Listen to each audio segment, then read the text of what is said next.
Hollywood. Dreams, lavish lifestyle, superstars, adoration, elitism, shining neon lights, handsome men, handsome women, gala dinners, fancy dresses, smiles upon smiles upon smiles upon smiles. It's time to stop! It's time to stop, okay? No more! Where the fuck are your parents? In short, everything a regular person dreams about. For many a long years, this neighborhood in California was, and still is, the metonym for the cinema industry of the United States, which might as well be the world, if we count out its Indian cousin.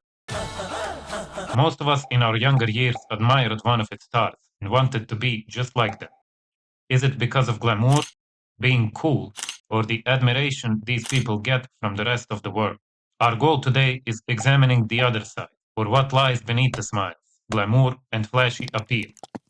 Welcome to the story of Hollywood, and the way in which one ruthless, all-encompassing, and mega-powerful criminal organization pulled the strings of the industry during a large portion of the last century, and how they were connected to some of our beloved stars.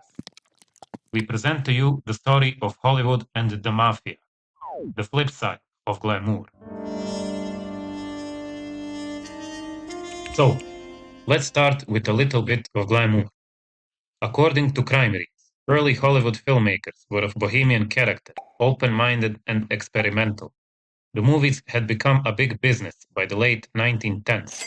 Studios could hardly make movies fast enough to meet the demand of thousands of theaters in big towns and small, all over the country. Large amounts of money flowed into Hollywood. The small studios raked in the profits and quickly became big studios, run by extremely powerful, extremely rich men. In that way, the industry attracted a large number of people, participants and observers alike.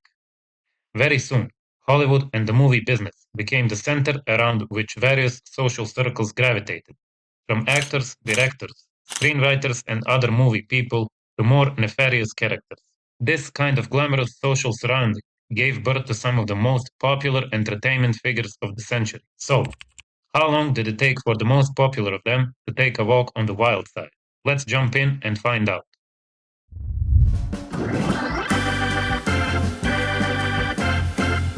His name is Frank Sinatra, and he was one of the most famous voices of the previous century. Many consider him to be a talented singer, a music icon, and a great actor, casted in many of the popular movies of the time. He even received an Oscar for Best Supporting Actor in the movie From Here to Eternity, with a little help from his friends, allegedly.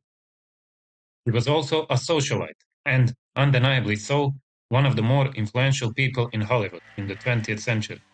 In addition to his dazzling smile, charm, and the fact that he could probably pick up your girlfriend, mother, and grandmother at the same time, Sinatra had many flaws, as evidenced by the 1,275-page FBI archive that the Bureau published in 1998, the year Frank Sinatra died.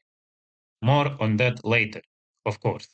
It is no secret today that Frank Sinatra's career was helped by the Mafia. From his friendship with the head of the Genovese crime family, Lucky Luciano, to his later connection with the notorious boss of the Chicago outfit, Sam Giancana, Sinatra was far from a straight-A student. Still, we have to start at the beginning. The first mobster Sinatra met and benefited from was Guarino Willie Moretti, the head of the New Jersey Mafia, through his first wife, Nancy. Moretti allegedly put him in the most popular orchestra in New Jersey, where Sinatra quickly distinguished himself. He and the orchestra appeared in the 1941 film Las Vegas Nights. In 1946, Sinatra met Lucky Luciano, the first official boss of the Genovese crime family, through his childhood friend Joe Fuschetti. Early in Sinatra's career, Luciano controlled the clubs where Sinatra sang. According to Luciano, his associates told him that Frank Sinatra was a rising star. They organized a secret audition for Sinatra, which Luciano attended. More precisely, Sinatra was discovered by Luciano's henchman, Frank Costello. Later, Sinatra would allegedly take money to Cuba for Luciano, who was building his new criminal empire there, and he repeated this practice by taking money to Italy for the same man. However, his dealings with Lucky Luciano did not escape the public eye. Newspaper magnate William Randolph Hearst, a passionate anti-communist, did not approve of Sinatra's liberal ways nor his alleged connections to the Mafia. Thus, to Sinatra's short film The House I Live In, which advocated religious harmony, Hearst's newspapers responded with an attack that Sinatra was a hypocrite, calling the fact that he was playing a priest in his next film an attempt to clean up his image as the thug's chum. Mission failed. We'll get him next time. Hollywood studios soon began to lose patience with Sinatra, but not on the basis of his alleged mafia ties. Namely, his films were slowly becoming failures. Mission failed. We'll get him next time. Double Dynamite, for example, lost a fortune. Sinatra's downfall was also fueled by his turbulent relationship with actress Ava Gardner, which would mark him for the rest of his life. At that time, Columbia Pictures also rejected Sinatra for a role in an epic film about World War II. Director Fred Zinnemann wanted Sinatra in the film, but producer Harry Cohn considered him to be a mediocrity. It is fair to say that things weren't going well for our king of glamour. So, how did Frank solve his troubles? By consulting his old friends. The story, although not confirmed, goes this way. Where to begin? Sinatra convinced Johnny Rosselli, a member of the notorious Chicago outfit, who also played a significant role in Mafia's business in Hollywood, that the role in his film would revive Sinatra's career and be good for Chicago and the Mafia. So, handsome Johnny went to Harry Cohn, the co-founder and president of Columbia Pictures, and convinced him that Sinatra should get the role. With the mob holding the unions in their fists, Cohn was forced to accept. The movie was called From Here to Eternity. Sinatra played the role of Maggio, a scrappy little man with a chip on his shoulder. The film won 8 Oscars, including Best Picture, Best Director, and Best Supporting Actor for Sinatra. That way, his career was revived thanks to the Mafia. More roles for successful films started knocking on his door again. Still, reports that reached the federal agency in that time claimed that mobsters were the owners of Sinatra. Later on, Sinatra couldn't just forget his old ties. And, since he couldn't forget the old ones, why not make some new ones? Sam Giancana, the new boss of the Chicago outfit, became his new friend. Earlier, Lucky Luciano assigned Giancana to look after Sinatra. Sinatra later allegedly became a connection between Giancana and John F. Kennedy, who wanted to connect with the Chicago outfit to guarantee votes from Chicago. In return, Giancana expected the White House to be on his side. When that didn't happen, Giancana decided to end the existence of our dear singer. But Sinatra's famous song, That's Life, convinced him that it is a sin to remove such a voice from humanity. The same cannot be said for Sinatra's politician friend, but that's a topic for another video. Of course, like and comment if you want to see that one. As all great things, Sinatra's socializing with his old friends stopped. Poof. Poof. Poof. Or was at least less frequent and out in the public after Kennedy's assassination. On July 8, 1972, he was summoned to testify before the United States House of Representatives. It was confirmed that, although his connection to organized crime bosses was an undeniable truth, he himself never engaged in illegal activities. Sinatra's connection to the Mafia quickly became a matter of interest to many. On February 11, 1981, when he solicited a new gambling license in Nevada, the city's gaming control board summoned him to testify. Sinatra had to refute his connection to the Mafia. As for Giancana, who died in 1975, he stated, "I never had anything to do with him in terms of business, and, on rare occasions, I socialized with him. I didn't have any other connection to him." Now, judging Sinatra for his actions is not the matter of this video, although we here do not shy away from sharing our opinion about the matter, nor do we personally care about Sinatra's alleged ties. It was highly possible he just recognized the opportunity that Mafia ties offered his career, and engaged in a favor-for-favor behavior with these people, to boost his standing amongst Hollywood's elite entertainers.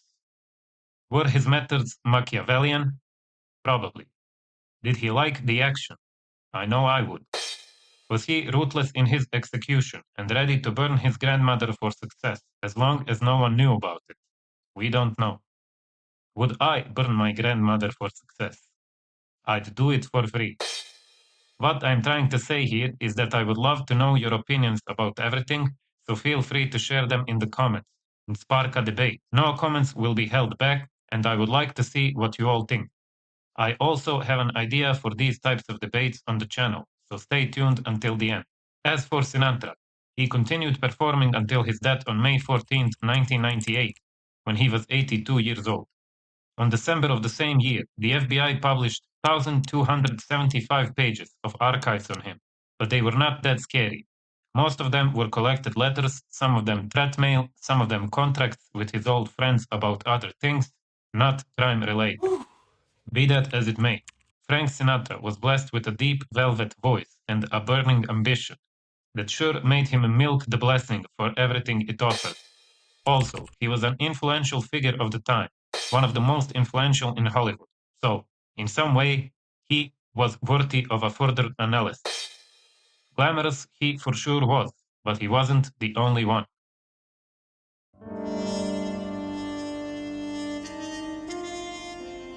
The Mafia.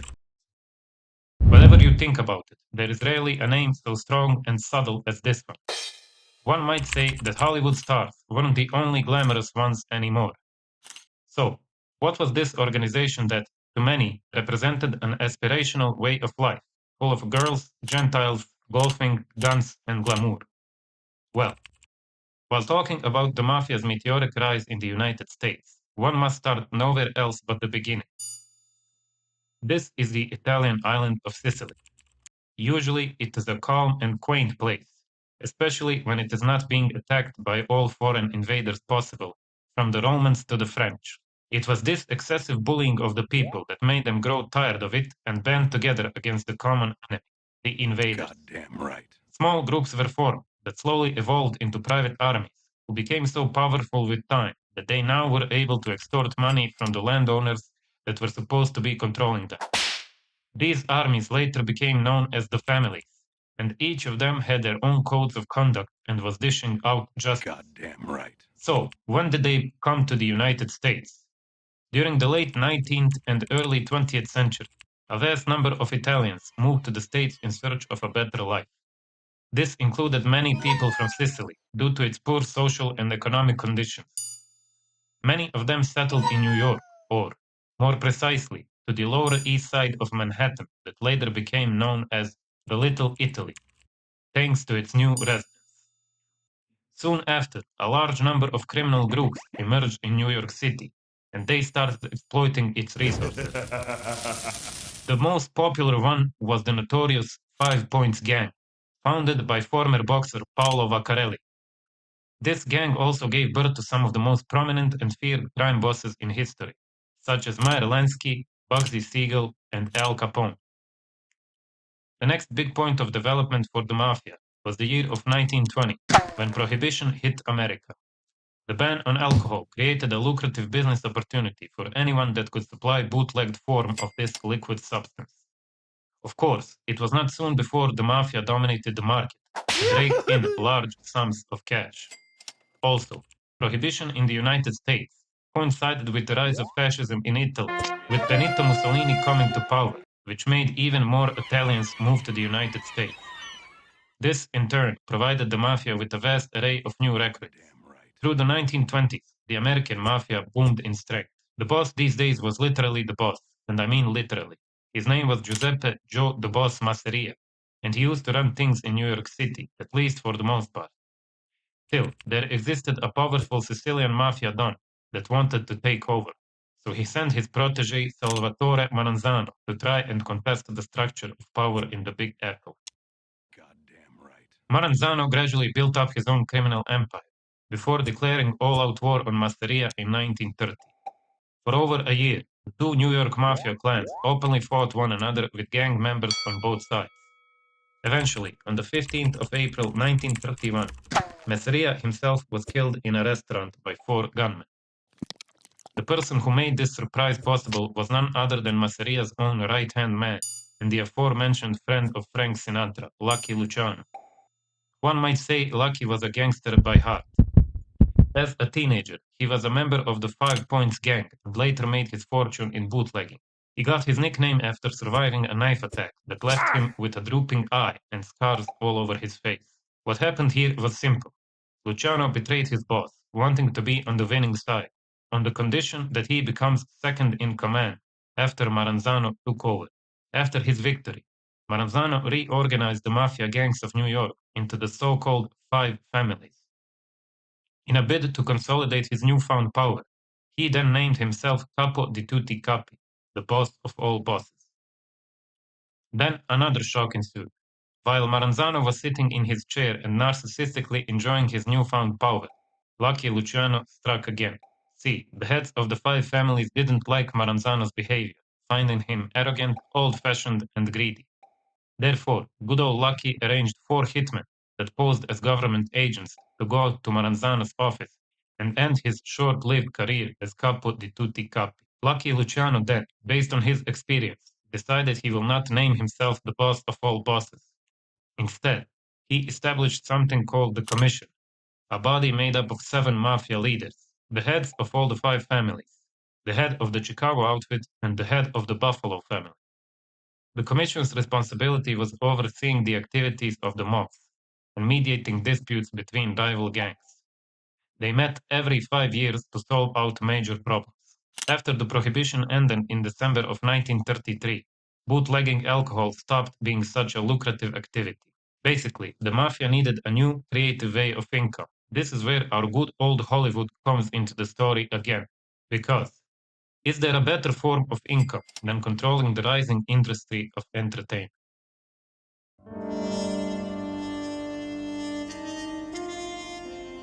So here we are, in the beautiful city of Los Angeles, California. As we already showed, many celebrated icons of the industry at that time were either loosely affiliated with the mafia or, in some cases, close enough to be considered members. As a result, members of the mafia used their newfound connections and influence to modify movies and, eventually, create their own cinema.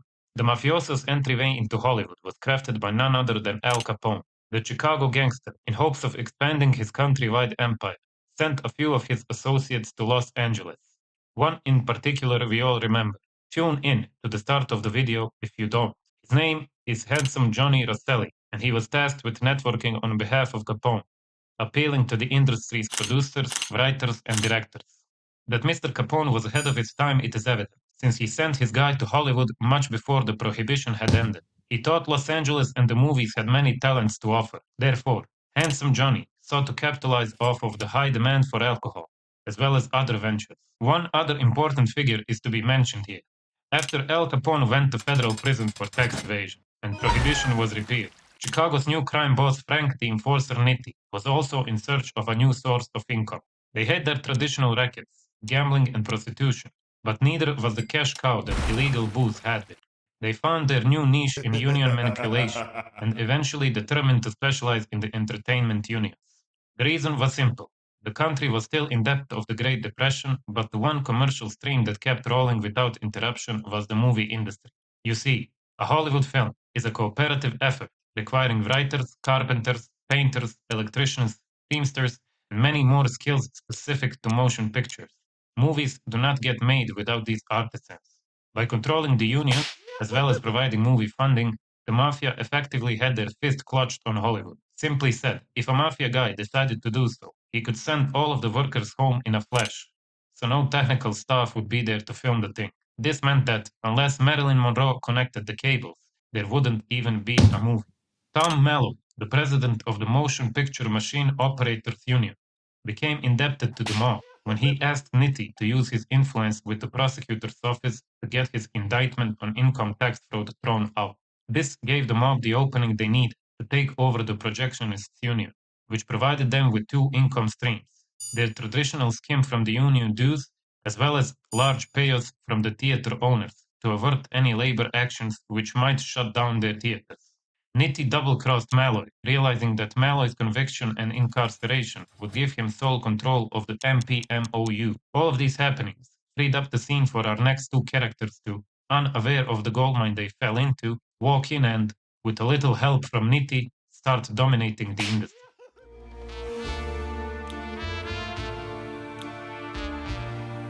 Alongside Nitti, two of the first big players in Hollywood on the Mafia side were a pair of seemingly mismatched hoods, a dapper racketeer by the name of George E. Brown and an ex-pimp and Al Capone bagman named Willie Byle. When the Prohibition killed their bootlegging business, the duo had to improvise in order to make money. Brown and Byle started out extorting Fulton Street butcher shops and other mom and pop stores, selling protections.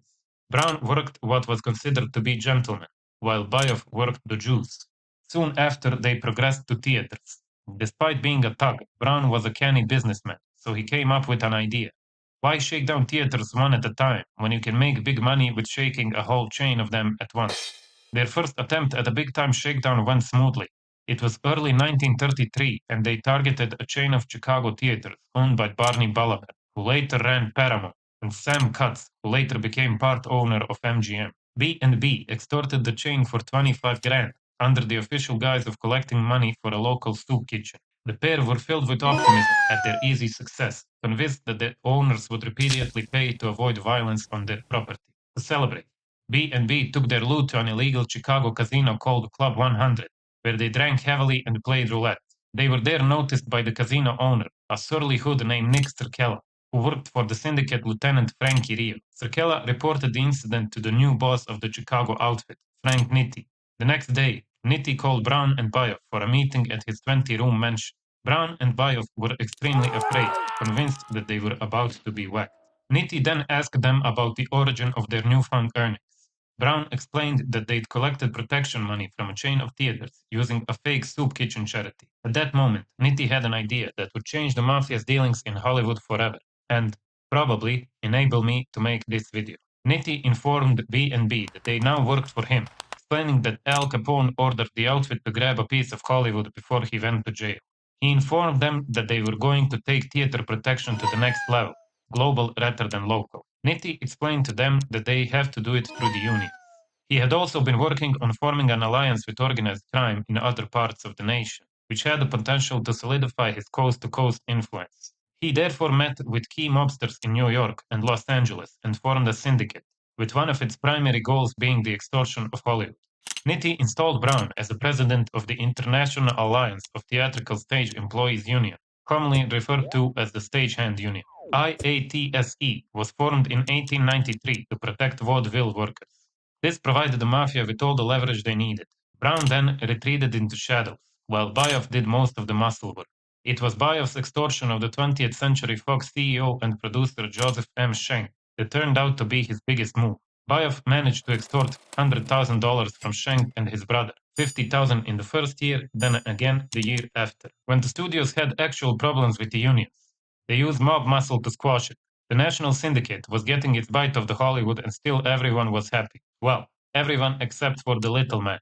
Hundreds of thousands of dollars were changing hands between the moguls and the projectionists union, but not a single dollar made it into the pocket of a projectionist. Bayev's reign of terror was finally undone through the courageous efforts of the editor of the Daily Variety, Arthur Ungar, and the president of the Screen Actors Guild, actor Robert Montgomery, who was shocked at Bayev's attempted inroads in his union.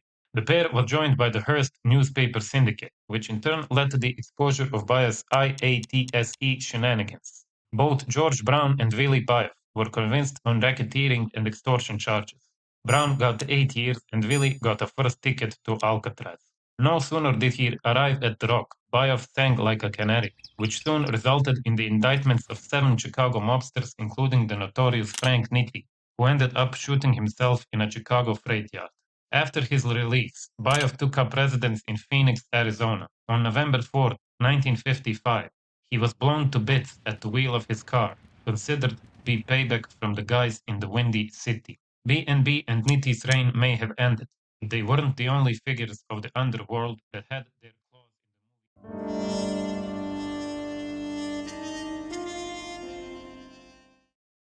There was also Aloy, shadowy figure, known only to the highest level mobsters and players in Los Angeles. People know him as the Fixer, which was the nickname for a Chicago-born Jewish lawyer who became the legal advisor to the Chicago outfit. He often advised mobsters like Sam Giancana and Johnny Rosselli. His name was Sidney Korshak, and he was a shadow of a shadow in Tinseltown. rising from the Chicago ghetto to the glitter of Hollywood as a confidential advisor to big businessmen, show business figures, and organized crime figures. He was one of the most influential men of his time. In fact, the Justice Department described him as the Mafia's most important contact with legitimate businesses, labor, Hollywood, and Las Vegas. Korshak had moved to California in the late 40s and found the same interest from Hollywood executives in hiring him as from Chicago businessmen, even though he had no law office in Los Angeles and was not licensed to practice law in California. In the early 20th century, a large number of Hollywood film producers were of Eastern European Jewish background. They had the ambition and talent to make films, but they lacked the necessary money. Part of the reason was that banks were biased against lending to these ethnic groups. So, the studio heads had no choice but to turn to the Mafia. And, as Korshak was well aware, traditional banks would not lend money to film studios, because the success of a film could never be guaranteed. But to organized crime members, that didn't matter. In most cases, the studio would call Korshak and say they were shooting the film next week and didn't want any labor problems. Korshak would ask them about the budget and write it down, promising to call back. He would then call the mob in Chicago, who would set their price. Korshak would call the studio again and tell them that, for example, for $100,000, there would be no problems. Hollywood people even liked this, since it meant the mob had taken care of that part. That's why they started to like Korshak. However, low-ranking mobsters were forbidden from speaking to Sidney, making it difficult for law enforcement to reach him. In fact, Korshak's name appeared in more than 20 organized crime investigations, but he was never arrested, a fact often attributed to his discretion. For example, when other mobsters gathered in New York for the Appalachian Summit, Korshak considered it too public a gathering and did not show up. This mysterious meeting turned out to be a disaster for the mob, which we will talk about in the end, so tune in. To further hide from law enforcement, Korshak never used credit cards and often carried around $15,000 in large bills.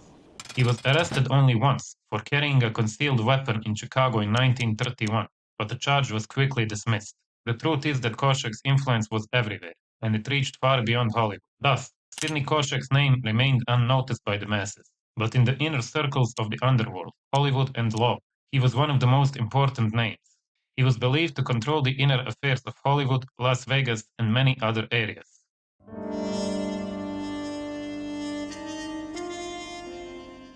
So, endings. What makes an ending a new beginning, and what makes us wanting them to last longer? Is it the warmth and coziness we all feel when things slowly but surely come to their, should I say, peaceful but dynamic conclusion, such as a river slowly flowing into a vast but peaceful sea? Or is it our desire to live the movie one more time, dreaming through its full duration? Well, I don't know, and I certainly couldn't care less, since I am the author of this video, and its editor, and the crew, and the electrician, and the director, and there is no goddamn union representing my interests. Do you feel me? Basically, I'm sick of it, and you should better hit that subscribe and like button, or I will, possibly, throw myself through an 8-story window without the intent of squeezing the government for a pension. Just subscribe, please. So, where are we? Ah, the end. Well, remember the Appalachian meeting Mr. Sidney Korshak dodged for being too public? Listen up. The meeting took place in 1997 at the house of a man known as Joe the Barber. More than 100 important crime bosses attended the meeting. Appalachian is a town located along the south shore of the Susquehanna River, near the Pennsylvania border and about 200 miles northwest of New York City. The problem was, let's say, in the size of Appalachian. Maybe this information will make it clear for you. According to the 2010 census, its population was 1,131 people.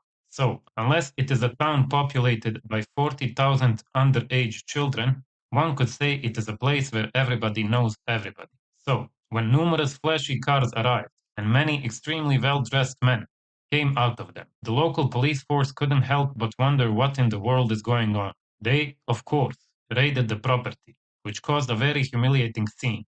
Dozens of gangsters ran away to hide in the nearby woods. Their effort, shockingly, failed, and 60 of them were arrested on the spot, or a different spot but nearby. You know what I mean. This incident once again shed light on this top-secret organization, which later enhanced in strength. Namely, in 1959, a mobster by the name of Joe Valachi was convicted of drug trafficking and sentenced to 15 years in prison. Whilst being locked up, Joe murdered a fellow inmate, which led to his sentence being extended to life in prison, no chance of parole. This fact, in turn, inspired Valachi to become open-minded. Why should I, he thought to himself, spend a life dodging stabbings during lunchtime, when I could simply rat on my former associates and ditch this place forever? Easy. In 1963, Valachi agreed to testify about his time in the mob, which was the first time a made man took the stand and publicly admitted the Mafia existed. As for the testimony, let's just say that Valachi went in deep, very deep. He even went as far as to name many current and former gangsters, including bosses of the major families. After Valachi's confession, things proceeded hitting the fan. Several laws were subsequently passed by Congress to give the FBI greater power in fighting the Mafia. The most important one was the famous RICO, or Racketeer Influenced and Corrupt Organizations Act of 1970. In short, this act made being a part of an ongoing criminal enterprise illegal, regardless of whether or not you were actually caught committing any crimes. This made it possible to bypass the mafia structure of bosses, underbosses, captains, and soldiers. See, since soldiers were the ones carrying out most of the crime physically, captains having the businesses, and underbosses and bosses controlling and ordering things from behind the scenes, it was almost impossible to lock up the bosses and underbosses. Soldier would do a crime for the boss, and boom, the soldier goes to jail and is soon replaced by another soldier. The man at the forefront of this revolution was US Attorney Rudy Giuliani, and he wasted no time. In 1985, he brought heads of 3 of the 5 families to trial using RICO, with all 3 mob bosses being sentenced to 100 years in prison. Seeing that gangsters were terrified of these gargantuan sentences, one might say that Giuliani outmobbed the mob, using their strongest weapon against them, fear. This set a precedent for the next 30 years, with mafia bosses given major jail time when brought to court as a part of a RICO investigation. With the tables now turning in the favor of the federal government, the influence of the mafia continued to decline, which also translated into Hollywood. The good old days of Capone, handsome Johnny Rosselli, Sinatra, Marilyn Monroe, Harry Cohn, Sidney Korshak, and the like were evidently over, and some new players stepped in to take over the game. And there we have it. As for you, dear followers, I urge you to, this instant, subscribe, like, follow, and all the other, since I have many plans for this channel. Also, comment about Frank Sinatra and would you do what he allegedly did if it was your career. Also, I plan on making a forum website as a place for us to debate these topics. So comment if you would be interested in something like that. Also, I have a Buy Me a Coffee account, so if you feel this video has some effort put into it that deserves a tip, or you simply have money to spare and like the video, hit the link in the description and buy me a beer. This channel is at its early stage, so if it manages to amass a following, I will definitely start making bigger, better, and more in-depth videos about history's obscure and interesting happenings. So hop on for the ride to see through all of it. I'm not joking here, let's play a game. If this video gets more than 50,000 views, I hereby oblige myself to go to the top of the YouTube scene in this niche, so hop in to see me conquering the game and becoming number 1. We might even document my journey from rags to riches in a separate channel, remains to be seen, so join me for the ride. Don't be of lesser intelligence. Also, follow my Instagram, Facebook, TikTok. I will put the links in the description. In any case, I will make a couple of more videos, so tune in for that. Soon we might have polls on the channel containing some topics that interest me, so you will be able to choose the topic of the next video, or at least vote for it. Until then, stay African American, my brothers, and follow all of my socials and do it now, or I shall make you an offer you can't